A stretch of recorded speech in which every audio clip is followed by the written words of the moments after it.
আসসালামু আলাইকুম। বিসমিল্লাহির রহমানির রহিম। আমি বাংলাদেশ পুলিশের একজন কর্মকর্তা এসআই মাসুদ রানা। আমি আপনাদের কাছে কিছু তথ্য তুলে ধরতে চাই, যেটা বাংলাদেশের মানুষ অনেক দিন ধরেই জানে না, বা তারা এই প্রশ্নের উত্তর খুঁজছে অনেক বছর ধরে, কিন্তু কোনো উত্তর খুঁজে পায়নি।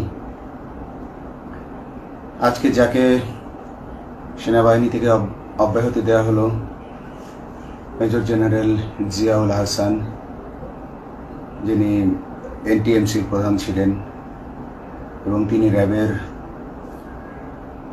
অতিরিক্ত পরিচালক ছিলেন। অতিরিক্ত পরিচালক অপারেশন।